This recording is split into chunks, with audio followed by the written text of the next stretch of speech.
본문의 말씀은 예수 그리스도께서 이 땅에 태어나시게 되었을 때에 동방박사들이 와서 경배합니다. 그런데 동방박사 이 소식을 들었던 헤롯 왕과 또 당시의 서기관들이 어떤 반응을 했는가를 보여주고 있는 것이 바로 이 본문의 말씀입니다.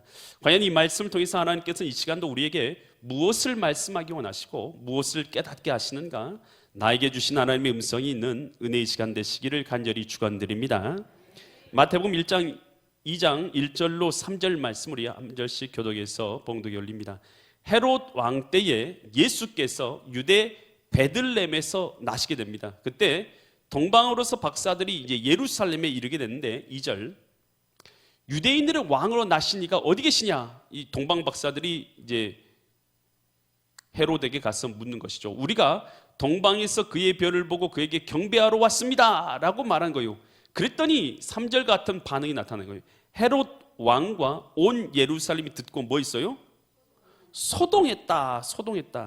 이것은 지금 타라소, 발음 헬라어. 소동했는데 어떤 의미로 소동했냐는 거예요. 기뻐서 소동한 게 아니에요. 불안해서 소동한 겁니다. 불안하고요, 초조하고요, 그래서 안절부절 못하면서 소동한 거예요. 여러분, 우리 예수님이 이 땅에 오신 것이 여러분 우리에게는 기쁨입니까? 불안입니까? 기쁨인 자들이 복이 있는 줄 믿습니다. 헤롯에게는 기쁨이 아니었어요. 헤롯은요, 자기가 이제 왕의 자리에 앉아 있긴 하지만 늘 그 자리가 불안하거든요. 늘 불안해서요, 이 왕권을 갖고 있다는 것 자체가 늘 불안하고 초조하고 안타까운 거예요.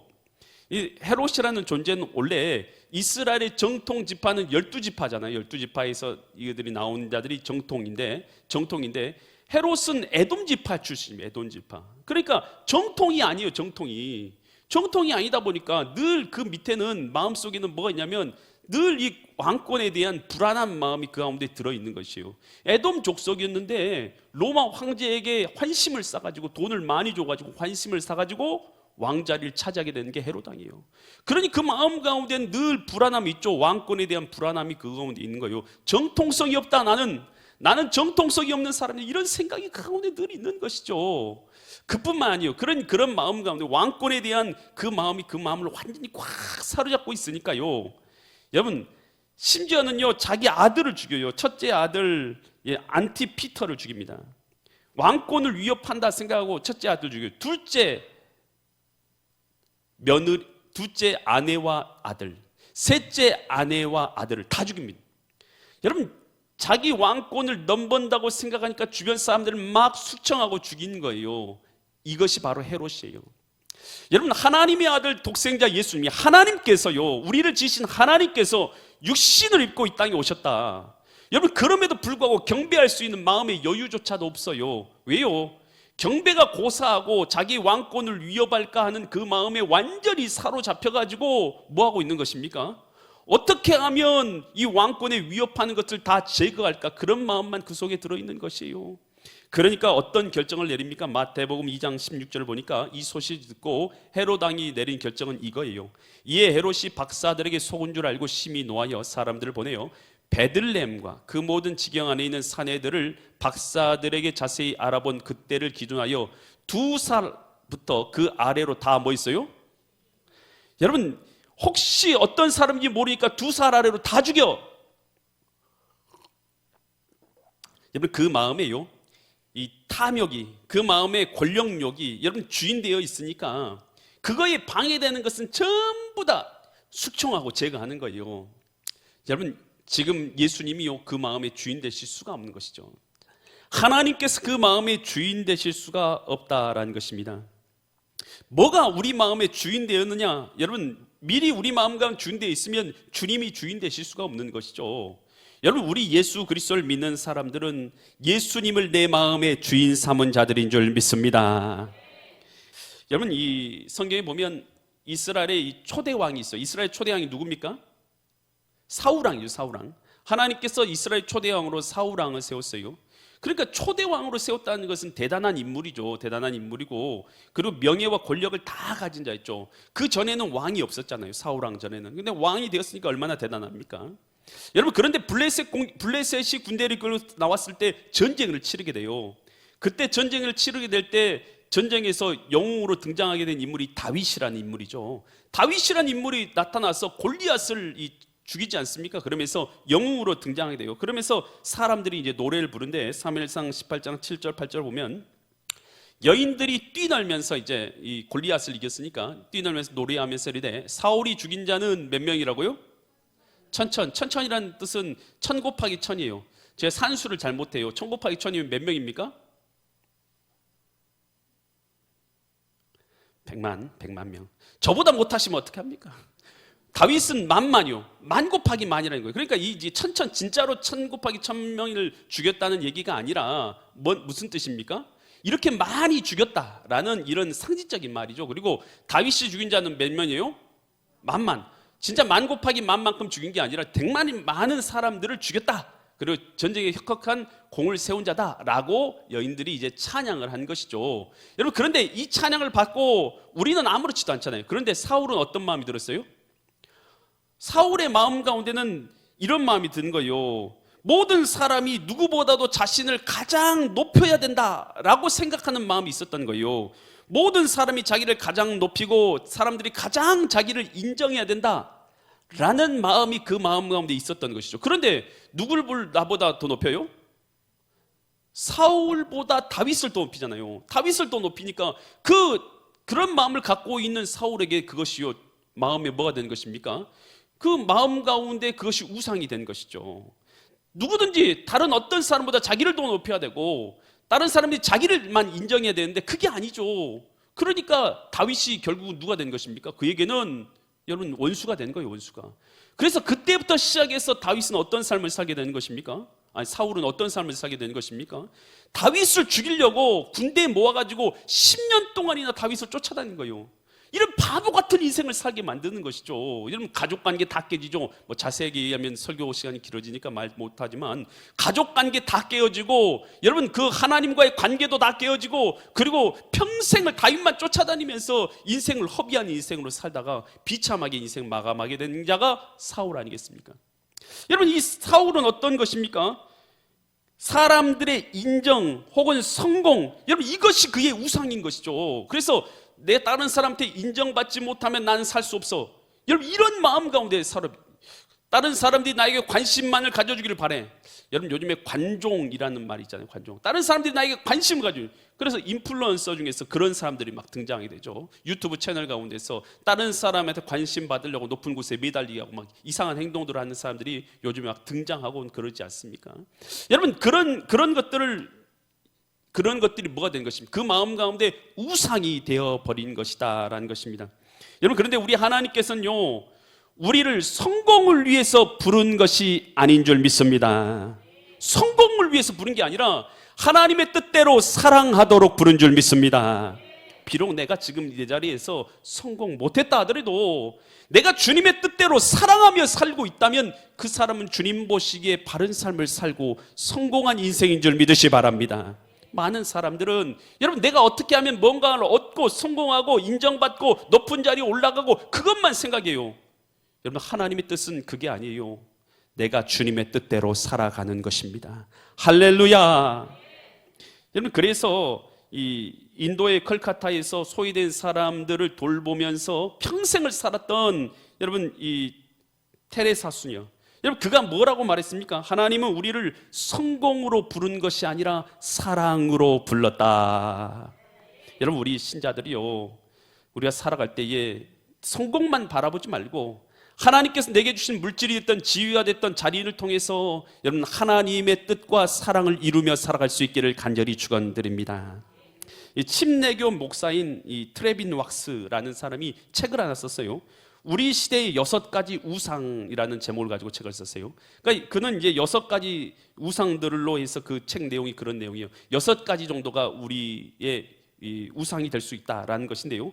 보면 그가 그 책에서 하는 말을 보면 우리 삶 속에서 가장 위협이 되는 우상은 성공, 돈, 레저, 성, 권력, 나 자신이 될 수 있다라고 말하고 있어요.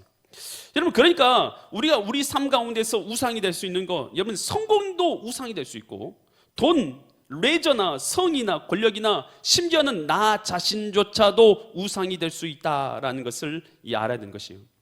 여러분, 우리가 주님 앞에 지금 하나님께 예배하고 있는 줄 믿습니다. 여러분, 그러면 하나님께 예배해야 되는데 하나님께 예배하기 못하게 만드는 것이 있어요. 그게 뭡니까? 그게 뭐였기 때문에 뭐길래, 여러분, 그게 뭐길래 하나님 앞에 나와서 주님께서 오늘 예배할 수 있도록 정해주신 이 주일날 하나님 앞에 예배도 못하며 살게 만들고 있냐는 거예요. 그게 뭐냐는 거예요 도대체. 여러분, 그게 우상인 거 아니겠습니까? 여러분, 이 주일날 주님께서 예배할 수 있도록 우리 믿음의 공동체가 모여서 하나님께 예배할 수 있도록 해주셨는데 이 놀라운 은혜의 기회에 여러분 주님 앞에 나오지도 못하고 있어요. 뭐 때문에 그래요? 뭐 때문에? 돈 때문에요? 사업 때문에요? 뭐 때문에 그렇습니까? 레저 때문에 그렇습니까? 도대체 뭐가 도대체 그 사람을 사로잡아서 하나님 앞에 나와서 예배도 못 드리며 인생 살게 만드냐는 거예요. 여러분, 그게 우상인 거예요. 여러분, 오늘 우리가 주님 앞에 나와서 예배드리지 못하는 삶을 살게 만드는 것, 하나님을 하나님으로서 경배하지 못하게 만들며 살고 있는 것, 여러분, 그것이 우상인 거예요. 여러분, 우리 하나님께서요 그것을요 주신 분도, 여러분, 오늘 우리에게 성공도 우리의 돈도 명예도 권력도 건강도 주신 분이 우리 하나님이신 줄 믿습니다. 오늘 우리에게 시간도 주시고 건강도 주시고 다 주신 것이 하나님이에요. 하나님께서 우리가 하나님 떠나도록 하기 위해서 그걸 주신 게 아니라는 것이죠. 여러분, 오늘 우리가 우리 하나님을 경배하고 예배드리는 걸 가로막는 것, 그것이 바로 우상인 것을 깨달을 수 있기를 바랍니다. 마태복음 6장 24절에서 이런 말씀을 하셨어요. 한 사람이, 예수님이 하신 말씀이죠. 한 사람이 두 주인을 섬기지, 여러분, 우리가 예수님을 주인을 섬겼으면 예수님 주인인 것이 두 주인 못 섬기는 거예요. 혹 이를 미워하고 저를 사랑하게 된다는 것이죠. 한 사람을 더 사랑하고 다른 것을 미워하게 된다는 것이죠. 혹 이를 중히 여기고 저를 경히 여기죠. 예수님을 중히 여기면, 주님과 약속을 귀중하게 여기면, 주님과 약속을 지키는 사람은 이 자리에 나와 있는 줄 믿으시 바랍니다. 그러나 주님보다 약속을 더 귀하게 여기지 않는 것, 주님보다 더 귀한 것이 있으면 지금 이 시간 주님 앞에 나오지 아니하고 다른 걸 하고 있겠죠. 그것이 바로 그 주 사람의 주인이라는 것이에요. 경히 여김이라. 그러므로 너희가 하나님과 뭘요? 재물을. 그래서 하나님과 재물이라고 이렇게 비교를 해놨지만 재물 대신에 여러분 명예가 들어갈 수도 있죠. 재물 대신에, 여러분, 명예 대신에 다른 뭐도 들어갈 수 있습니까? 여러분, 쾌락이 들어갈 수도 있는 것이고요. 뭐가 됐든 하나님과 그것을 겸하여, 우상을 겸하여 섬기지 못하느니라. 여러분, 오늘 우리의 주인이 누굽니까? 예수 그리스도인 줄 믿으시기 바랍니다. 오늘 이 시간 주님 앞에 나온 사람들은 그래도 오늘 이 시간 나의 주인 되신 왕 앞에 정한 약속의 시간을 갖고 정한 마음을 가지고 주님 앞에 나와서 이 시간 예배하고 있는 믿음의 사람들인 줄 믿으시기 바랍니다. 마태복음 2장 4절로 6절 계속해서 보면, 이 왕이 모든 대제사장과 백성과 서기관들이 모아가지고 그리스도가 어디서 나겠습니까? 라고 이게 질문을 한 거예요. 그랬더니 5절에서 이렇게 말을 이르되 유대 베들레헴이오니 이는 선지자로 이렇게 기록된 바, 서기관들이 이제 이렇게 말한 거예요. 성경을 아주 잘 알아요, 이 서기관들. 그래서 유대 땅 베들레헴아, 이런 구절이 미가서 5장 2절에 나와 있어요. 그래서 미가서 5장 2절 말씀을 딱 캐치해가지고 이렇게 말한 거죠. 유대 땅 베들레헴아, 너는 유대 거울 중에서 가장 작지 아니하도다. 내게서 한 다스린 자가 나와서 내 백성 이스라엘의 목자가 되리라 하였습니다. 이 성경 구절이 있는 걸 볼 때 어디서 예수님이 태어나실 것이다, 메시아가 태어나실 것이다 말한 것입니까? 베들레헴에서. 베들레헴에서 예수님 태어나십니다 라고 누가 말했어요? 서기관들이 말했어요. 서기관들은 성경을 기록하는 자들이에요. 요즘에야 이 복사기 갖고 복사를 하지만 옛날에는 다 성경을 어떻게 했어요? 필사했죠. 필사. 다 베껴 쓴 거예요. 베껴 쓰는데 여러분, 이 베껴 쓰는 역할을 감당하는 자들이 이 서기관들 아닙니까? 여러분, 그런데 여러분, 이 자들은 그래서 성경에 대해서 잘 알았어요. 그런데 여러분, 이 땅에 오신 메시아 예수 그리스도를 이들이 경배합니까? 경배하지 못합니까? 경배하지 않아요. 주인으로 모십니까? 모시지 않습니까? 모셔드리지 않아요. 여러분, 저는 이 말씀을 꼭 해드리고 싶어요. 신앙은 지식을 넘어서는 것입니다. 여러분, 우리가 하나님에 대해서 아는 것과요, 하나님을 나의 구주 예수 그리스도로 모셔드리는 것은 다른 것입니다. 여러분, 내가 대통령을 알 수는 있잖아요. 내가 대통령을 알 수 있죠. 그렇지만 대통령하고 친분이나 인격적인 관계나 교제를 가지는 것은 다르잖아요. 그렇잖아요. 하나님과도 관계가 마찬가지입니다. 여러분, 하나님에 대해서 아는 것과 하나님을 나의 주인으로 모신 것은 분명히 다른 것인 줄 믿으시기 바랍니다. 여러분, 우리는 예수 그리스도를, 이 땅에 오신 하나님을 나의 구주로, 나의 하나님으로 모셔드린 자들인 줄 믿으시기 바랍니다. 여러분, 그래서 아는 것과 믿는 게 다르요. 여러분, 우리가 믿음의 신앙을 가져야 되는 것이죠. 예수님을 나의 구주로 모셔드리는 것이죠. 내 주인 된 삶을 살아가야 한다라는 것입니다. 여러분, 성경에 보면 이 니고데모라는 사람이 등장해요. 니고데모에 대해서 이 사람들이 뭐라고 말하고 있냐면 사내들인 공의의 의원이다. 우리나라 말로 하면 국회의원이라는 뜻이에요. 국회의원인데 사내들인 공의회는 우리나라보다 더 작은 숫자로 되어 있으니까요, 국회의원보다 훨씬 직분이나 이런 것이 높다, 이렇게 생각하시면 돼요. 사내들인 공의의 공의원이고, 그리고 부자였다. 아주 부자였어요, 이 니고데모는. 그리고 그가 어떤 칭호를 갖고 있냐면 랍비라는 것은 이 선생님이라는 칭호도 있지만 어떤 칭호가 있느냐, 이것은 이스라엘의 랍비다, 이런 거예요. 여러분, 우리나라의 선생님이다, 이런 말은요, 굉장히 똑똑한 사람이에요. 굉장히 학식 있는 사람, 나라의 스승이다, 이렇게 표현하는 것은 쉬운 표현이 아니에요. 이 니고데모에게 나라의 스승이다 라는 표현을 쓴 것이죠. 대단한 사람인 것이죠. 근데 예수님을 이 밤늦게 찾아와가지고 어떻게 영생을 얻겠습니까? 라고 예수님 앞에 물어와요. 그랬더니 예수님이 요한복음 3장 10절에서 이렇게 답변하시죠. 뭐라고 답변하면, 예수께서 그에게 대답하여 이르시되 너는 이스라엘의 선생으로서 이러한 것들을 알지 못하느냐. 잘 들으십시오. 여러분, 법관이나 교수나 어떤 대단한 박사나 뭔가 교육을 많이 받았다고 해서 그 사람이 여러분 영생의 구원을 얻을 수 있는 것은 아니다는 거예요.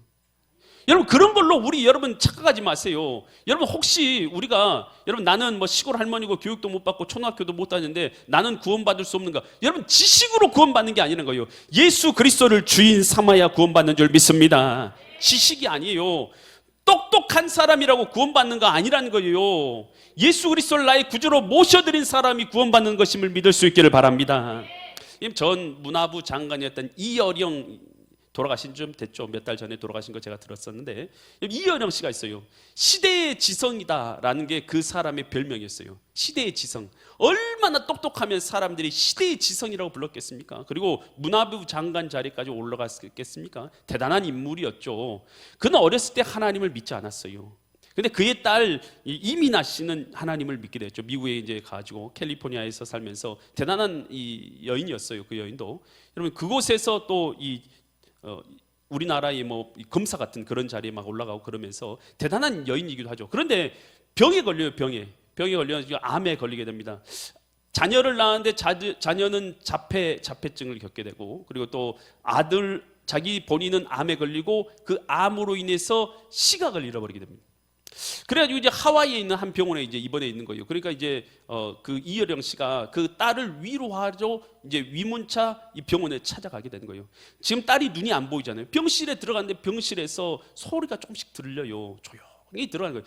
위로해 주려고 갔는데 할 말이 없어요. 아빠인데도 불구하고. 그가 시대의 지성이라고 해도 뭐 한마디 할 수가 없어요. 그냥 조용히 가서 어떻게 위로해 줄까, 그 마음을 가지고 갔는데 기도하는 소리가 들리는 거예요. 누워가지고 눈도 보이지 아니하는 자기 딸이 뭐라고 기도하고 있을 것 같아요? 하나님, 내 병 낫게 해주세요. 내 아들 병 낫게 해주세요. 이런 기도하고 있지 않더라는 거예요. 아버지 기도를 하고 있더랍니다. 아버지가 하나님을 알지 못한데 하나님 알고 구원받게 도와주시라고, 그의 영혼을 불쌍히 여겨주시라고. 아니, 암에 걸려가지고 눈도 안 보이는 자기 딸이 자기를 위해서 기도하고 있는 거예요. 충격을 받은 거예요. 충격을. 그 자리에서 충격을 받은 거예요. 자기는 하나님에 대해서 생각해 보지도 않고 생각도 않고 하나님 믿지도 않고 평생을 70인생을 살았는데 깜짝을 놀라게 된 거예요. 도대체 저 고통 가운데서 또 나를 위해서 기도하게 만드는 저 믿음은 도대체 어디서 나온 것인가? 그 머릿속으로는 이해할 수 없는 행동인 것이죠. 상상할 수 없는 행동을 하고 있는 것이요. 그러면서 그때 그가 처음으로 하나님을 찾습니다. 하나님, 저는 하나님이 계신지도 알지 못하지만 만약에 내 딸이 저 눈이 다시 밝을 수만 있다면 하나님, 제가 하나님이 계신 걸 믿고 내가 하나님 믿는 사람이 되겠습니다. 거기서 그 고백을 하게 됩니다. 그런데요, 하나님이요 놀라운 이적을 베푸시죠. 이민아 씨가요 눈을 뜨게 됩니다. 그 병이 고침받은 거예요. 도저히 이해할 수 없는 그 기적을 체험하고 났어요. 그가요, 뭐라고 고백하냐면, 그가 이제 지성에서 영성이라는 책에서 이렇게 고백해요. 암에 걸린 너의 아픔과 어둠이 나를 영성의 세계로 이끌어 주었다. 70평생 살아온 내 삶이 잿물과 같은 것임을 가르쳐 준 것이다. 그는 지성만 의지하고 살았던 그가요, 이제 거기서 꼬꾸라져서 하나님을 구주로 고백하는 믿음의 사람으로 바뀌어지게 되는 거예요. 여러분, 우리가요, 지식이 아니에요. 예수 그리스도를 믿는 것은 예수 그리스도를 나의 구주로 모셔드리는 믿음인 줄 믿으시 바랍니다. 아무리 똑똑해도 믿지 않는 사람은 구원받을 수 없고, 여러분, 우리가 세상적으로는 잘 모르는 자라 할지라도, 배움이 적은 자라 할지라도 예수 그리스도를 나의 구주로 모셔드린 자는 하나님의 자녀가 된 줄 믿으시 바랍니다. 그러면서 이 박사들이요, 마태복음 2장 9절로 11절에 가서 이제 이 말씀 보고 마칠 텐데요, 박사들이 왕의 말을 듣고 갈새 동방에서 보던 그 별이 문득 앞서 인도에 가다가 악이 있는 곳에 머물러 서 있는지라. 10절, 그들이 별을 보고 매우 크게 기뻐하고 기뻐하더라. 11절, 들어가서 어떻게 하냐, 집에 들어가서 아기와 누구께 경배하기 시작합니까? 아기, 예수님께 경배하기 시작해요. 경배합니다. 여러분, 우리가요, 이 경배의 대상, 여러분, 이 헤롯 왕이나 서기관들은 경배하지 못했어요. 그런데 이 동방박사들은 경배하잖아요. 경배의 대상이 분명해요. 예수님께 경배하고 있어요. 그 구절 계속 보여주세요. 예수님께 경배를 하고 있다는 거예요. 예수님께 경배하고 있다는 거예요. 여러분, 우리가요, 마리아, 예수님을 낳은 부모인 요셉과 마리아를 우리가 경배의 대상으로 삼습니까? 경배의 대상으로 삼지 않습니까? 그들은 인간일 뿐이에요. 여러분, 그들은 경배의 대상이 아닌 것입니다. 귀한 일을 감당했지만 경배의 대상이 아니에요. 우리의 경배의 대상은 예수 그리스도인 줄 믿으시 바랍니다. 그리고 어머니 마리아와 함께 있는 것을 보고 엎드려. 여러분, 우리의 경배에는요, 경배의 자세가 있어요. 신앙에는 신앙의 자세가 있는 거예요. 우리 하나님 앞에 나와서도 내 마음이 굴복하지 못하면 하나님 앞에 예배할 수 없는 것입니다. 내 마음이 낮아져야 주님 앞에 올려드릴 수 있고 경배할 수 있는 줄 믿으시기 바랍니다. 내 마음이 낮아지지 않는 상태에서는 경배할 수 없어요. 내가 박사니까, 내가 뛰어난 자니까 나는 이렇게 하나님 앞에 내 마음을 굴복할 수 없어. 그런 마음 갖고는 하나님 경배할 수 없는 것이죠. 이들이 엎드렸지 않습니까? 아바드했다는 것입니다. 엎드린 것입니다. 예배는 바로 아바드인 거예요. 주님 앞에 나 자신을 엎드린 것입니다. 그래서 아기께 경배하고 뭘 열었습니까?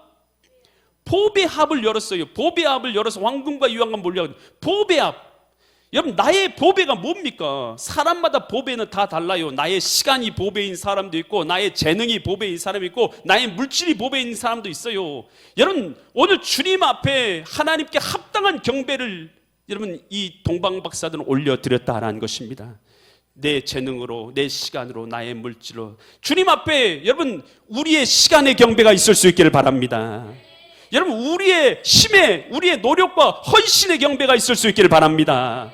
여러분, 나의 물질의 경배가 있을 수 있기를 바랍니다. 내 귀히 여기는 것으로 주님 앞에 왕으로서 인정하는 경배가 주님 앞에 올려드려질 수 있기를 바랍니다. 여러분, 예수님께서 이 땅에 오셨어도, 우리 하나님이 이 땅에 오셔도 경배하지 못하는 자들과 경배하는 자들의 모습을 봤습니다. 하나님 앞에서 우리 우상을 내려놓고 예수 그리스도를 나의 구주로 모셔드리므로 나의 보배함, 나의 시간과 나의 힘과 나의 모든 삶을 주님 앞에 올려드리는, 그래서 합당하게 주님을 경배하시는 믿음의 거룩한 성도들 되시기를 예수 그리스도의 이름 받들어 간절히 축원드립니다.